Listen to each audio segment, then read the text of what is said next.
하나님 말씀 봉독하겠습니다. 마태복음 6장 19절에서 21절 말씀입니다. 제가 가진 성경은 신약성경 9쪽입니다.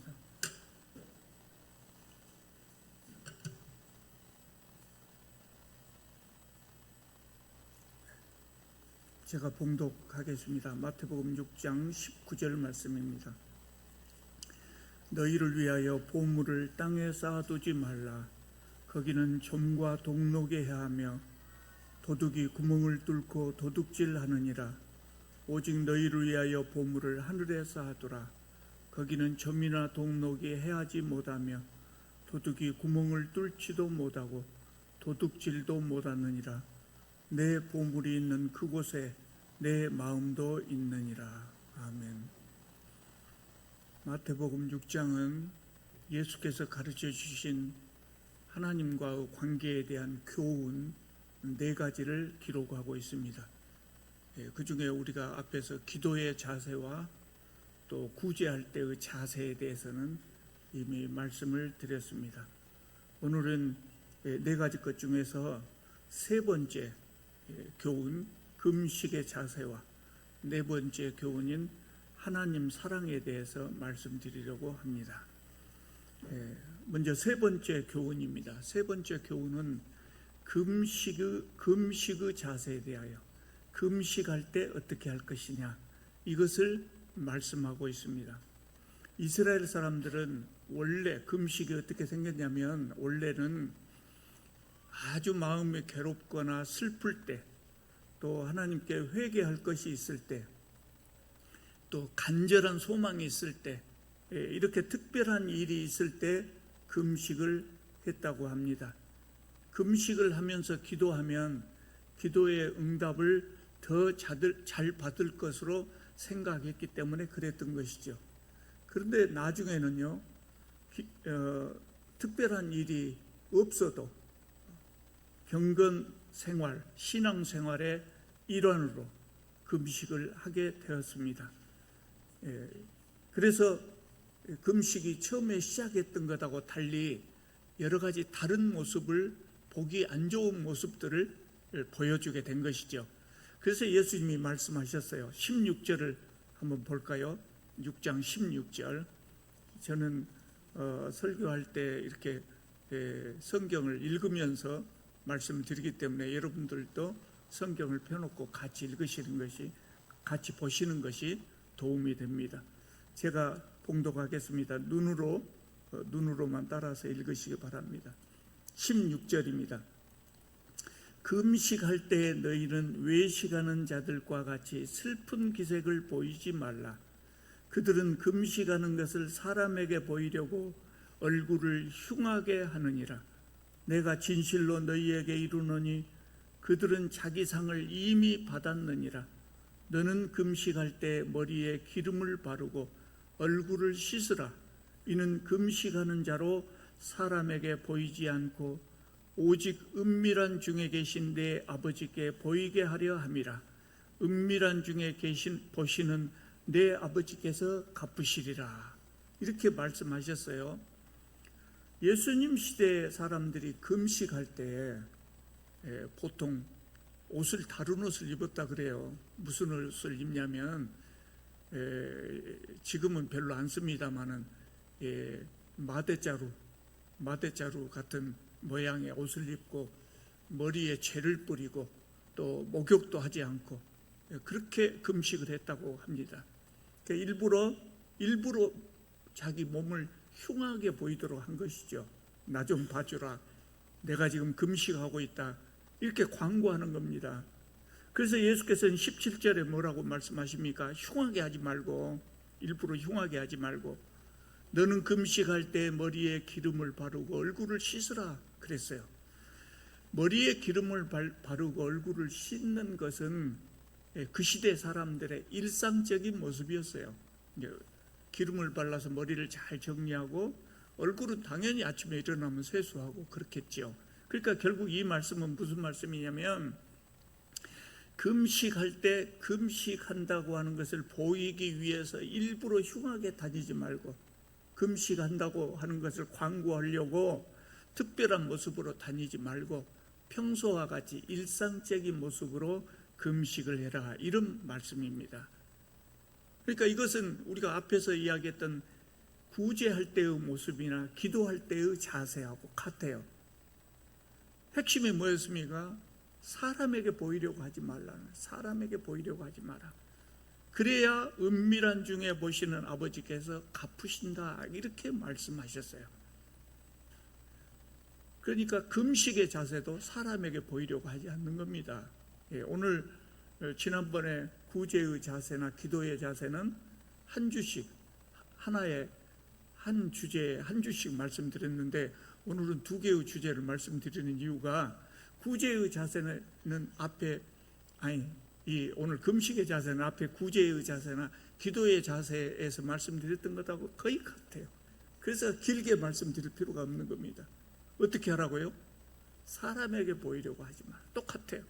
사람에게 보이려고 하지 마라. 하나님 앞에서만 겸손하게 금식을 해라. 그래야 하나님께서 갚아주시는 것이다, 이런 말씀입니다. 자, 그러면 네 번째 교훈으로 넘어가겠습니다.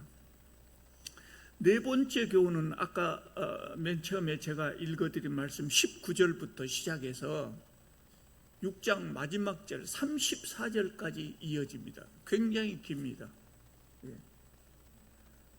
네 번째 교훈이 아까 뭐라고 했냐면 하나님 사랑, 하나님을 사랑하라 하는 말씀이거든요.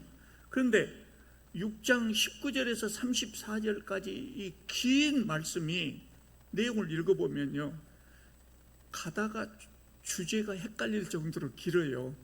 그래서 재물에 대한 이야기를 하셨다가 눈에 대한 말씀을 하시기도 하고, 또 헌금에 대한 말씀이기도 하고, 하나님 나라에 대한 말씀이기도 하고, 여러 가지 주제가 섞여 있는 것 같아요.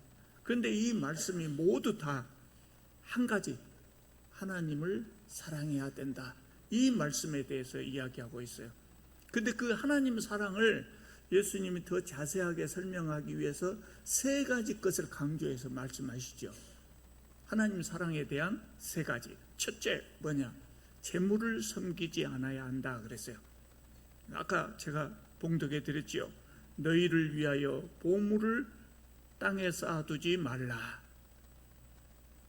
보물을 하늘에 쌓아두라. 내 보물이 있는 그곳에 내 마음이 있느니라.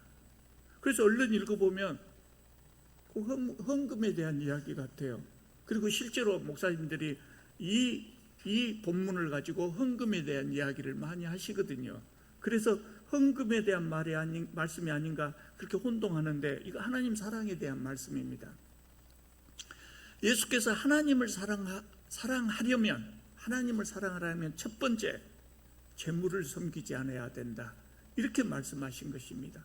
재물을 의지하지 말라는 것입니다. 여러분, 재물이 있으면 마음이 든든해요. 돈이 많으면 마음이 든든하다고요. 그렇잖아요. 요새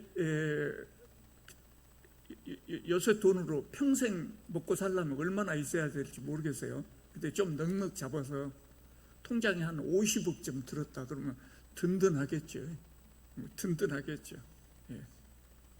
그런데 예수님께서는 재물을 의지하지 말라 그랬어요.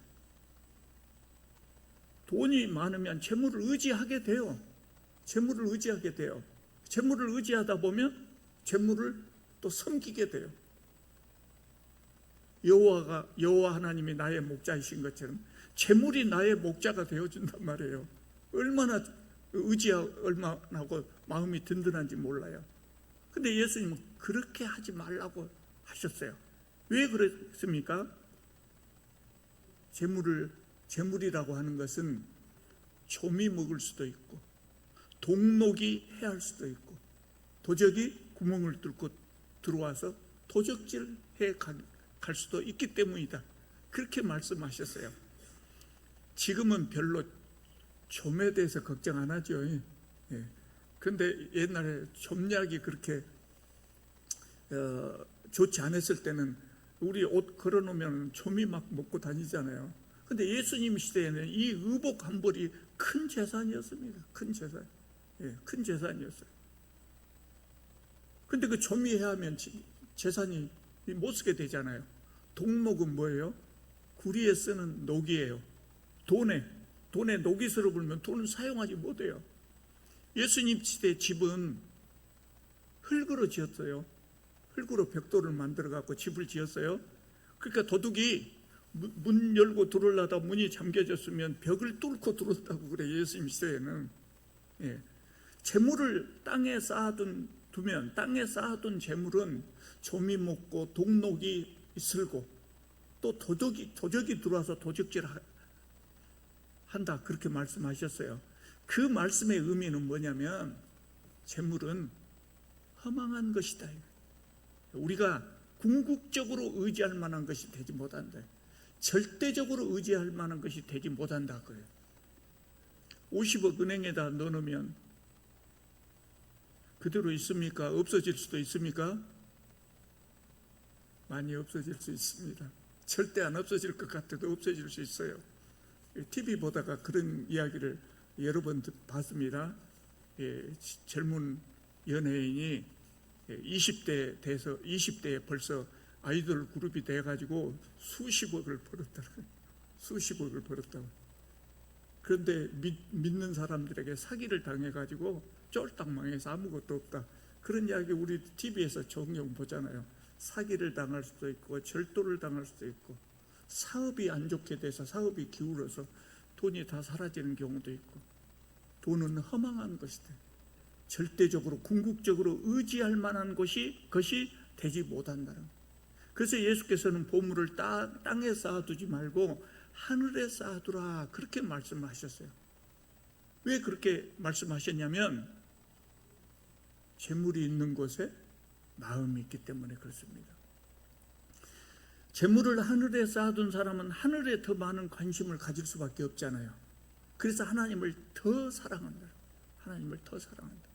그래서 하나님을 사랑하려면 재물을 사랑해서는 안 된다는 거예요. 두 번째로 눈이 성해야 된다 그랬습니다. 거기도 한번 제가 읽어보겠습니다. 22절입니다. 22절. 눈은 몸의 등불이니 그러므로 내 눈이 성하면 온 몸이 밝을 것이요 눈이 나쁘면 온 몸이 어두울 것이니 그러므로 내게 있는 빛이 어두우면 그 어두움이 얼마나 더하겠느냐. 한 사람이 두 주인을 섬기지 못할 것이니 혹 이를 미워하고 저를 사랑하거나 혹 이를 중히 여기고 저를 경히 여김이라. 너희가 하나님과 재물을 겸하여 섬기지 못하느니라. 무슨 말씀입니까? 이 부분을요, 성경을 읽는 분들이 상당히 어렵게 생각을 해요. 왜냐하면 아까 앞에 무슨 이야기가 나왔어요? 재물을 하늘에 쌓아두라는 이야기가 나왔죠. 근데 갑자기 눈에 대한 이야기가 나와요. 그러다가 이제 방금 24절에 본 것처럼 재물과 하나님을 겸하여 섬기지 못한다고 다시 재물에 대한 말씀이 이어집니다. 그 주제가 막 왔다 갔다 혼동한 것처럼 보이거든요. 그래서 어렵게 생각합니다. 그런데 이 부분 전부가 역시 하나님 사랑에 대한 말씀입니다. 22절에서 내 눈이 성하면 온 몸이 밝을 것이요, 그렇게 말씀했어요. 무슨 말입니까? 내 눈이 성하면, 내 눈이 좋으면 온 몸이 밝을 것이다, 그렇게 말씀하셨어요. 이 말씀이 무슨 말씀일까요? 이거 예수님 시대에 일반적으로 많이 이야기되던 관용적 표현이에요. 왜 예수님께 이렇게 표현하셨을까? 어렵게 왜 이렇게 표현했을까? 그렇게 생각할 수 있는데 그 시대에 사용했던 관용적인 표현이에요. 속담처럼. 여러분, 우리가 농담으로 그런 이야기 많이 해요. 머리가 나쁘면 몸이 고생한다, 그런 말을 자주 하잖아요. 이거 뒤집어 보면 머리가 좋으면 몸이 편하다, 이런 이야기죠. 그렇게 말할 수가 있죠. 그러니까 바로 그 말이에요. 네 몸이 성하면 온 몸이 밝을 것이요. 그 말은 눈이 좋으면 몸이 좋으면 머리가 좋으면 몸이 편하다, 이 말하고 비슷한 말이에요. 그래서 눈이 좋으면 몸이 편하다, 그 말이에요. 눈이 좋으면 몸이 편하다.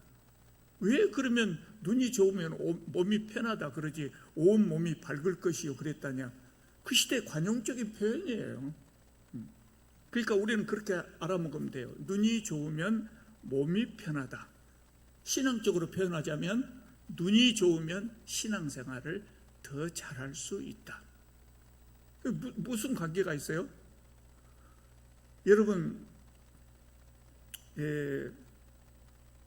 무엇이 좋다 안 좋다고 하는 것을 판단할 때 무엇으로 판단합니까? 우리 감각기관으로. 우리의 눈과 코와 입과 귀 그리고 촉각, 이것이 정보를, 사물에 대한 정보를 가져옵니다. 그래서 머리에 담습니다. 그 머리가 판단을 하지요. 그래서 그 감각기관의 대표적으로 그냥 눈이라고 말한 거예요.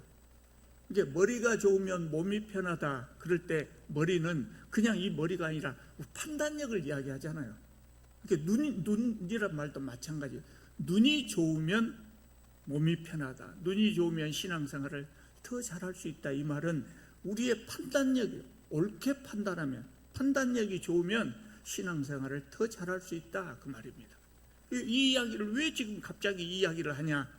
아까 앞에서 무슨 이야기를 하냐면 마음을 어디에 두느냐 그 이야기를 했어요. 그래서 보물이 있는 곳에 내 마음이 있느니라 그래서 보물이 있는 곳에 우리 마음을 두거든요. 그 이야기가 앞에 나왔었거든요. 그래서 지금 눈 이야기가 다시 나오는데, 여러분 우리가 무엇을 마음에 둔다고 할 때 그 마음에 두는 것은 좋은 것을 마음에 둘까요? 나쁜 것을 마음에 둘까요? 당연히 좋은 것이니까 마음에 둬요. 내가 그 사람을 마음에 뒀다 그러면 내가 좋아한다는 이야기잖아요. 내가 좋아하는 것을 마음에 둬요. 근데 그 어떤 대상이 좋은 것이냐 안 좋은 것이냐를 판단하는 것이 눈이다 그 말이에요. 눈이고 코고 입이고 귀고 촉각이고. 그런데 그것을 대표적으로 지금 눈이라고 표현한 거예요. 판단력 이야기예요. 만약에 눈이 잘못돼서, 눈이 안 좋아서 좋은 것과 안 좋은 것을 바르게 보지 못하면 안 좋은 것을 좋다고 생각하고 그 안 좋은 것을 마음에 두게 된다는 거예요. 그래서 눈이 좋아야 된다, 눈이 성해야 된다 이렇게 말씀하신 거예요. 그러면 지금 여기서 예수님께서 좋은 것이라고 말씀하고자 하시는 것이 뭘까요? 예수님 지금 무엇을 좋은 것이라고 말씀하고 있어요? 무엇이라고 하니까 좀 그러네요. 24절을 한번 봐보세요. 24절. 한 사람이 두 주인을 섬기지 못할 것이니 혹 이를 미워하고 저를 사랑하거나 혹 이를 중히 여기고 저를 경히 여김이라. 너희가 하나님과 재물을 겸하여 섬기지 못하리라. 무엇을 지금 예수님은 좋은 것이라고 말씀하고자 하시는 거예요?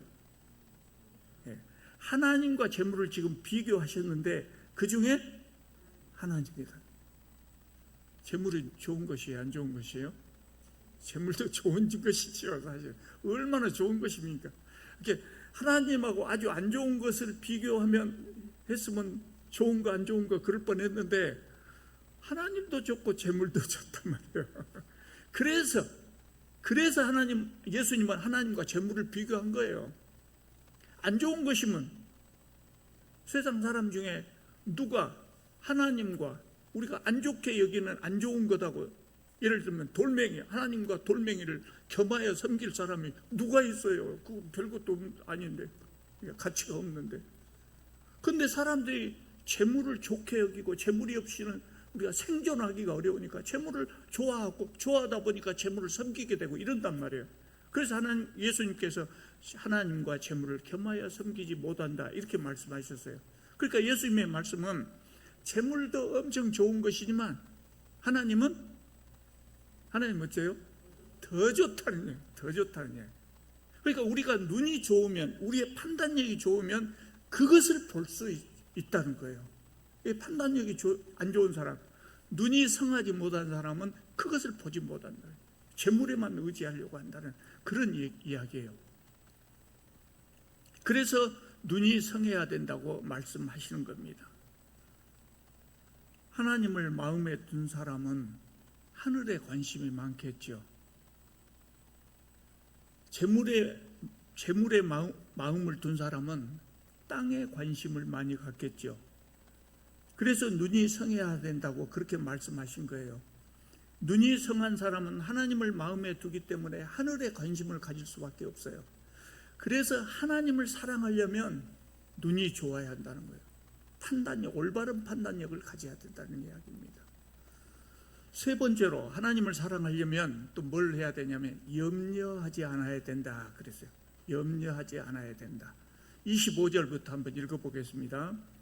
이것은 길어서 여러분들하고 저하고 같이 나눠서 읽어보면 좋겠는데 그냥 제가 혼자 읽으려고요. 왜냐하면 이 설교한 것을 녹화해갖고 유튜브로 내보내면 성도님들이 읽은 부분은 그 유튜브를 본 사람이 무슨 말인지 안 들려요. 그냥 제가 읽어볼 테니까 여러분들은 눈으로 따라서 읽으세요. 25절입니다. 그러므로 내가 너희에게 이르노니 목숨을 위하여 무엇을 먹을까 무엇을 마실까 몸을 위하여 무엇을 입을까 염려하지 말라. 목숨이 음식보다 중하지 아니하며 몸이 의복보다 중하지 아니하냐. 공중의 새를 보라. 심지도 않고 거두지도 않고 창고에 모아 들이지도 아니하되 너희 하늘 아버지께서 기르시나니 너희는 이것들보다 귀하지 아니하냐. 너희 중에 누가 염려함으로 그 키를 한 자라도 더할 수 있겠느냐. 또 너희가 어찌 의복을 위하여 염려하느냐. 들의 백합화가 어떻게 자라는가 생각하여 보라. 수고도 아니하고 길쌈도 아니하느니라. 그러므로 내가 너희에게 말하노니 솔로몬의 모든 영광으로 입은 것이 이 꽃 하나만 같지 못하였느니라. 오늘 있다가 내일 아궁이에 던져지는 들풀도 하나님이 이렇게 입히시거든 하물며 너희일까 보냐. 믿음이 작은 자들아. 이 말씀에서 예수께서는 먹고 사는 문제에 대해서 염려하지 말라고 그렇게 말씀하시는 거예요. 왜 염려하지 말라고 그래요? 두 가지 거를 들었어요. 두 가지 거.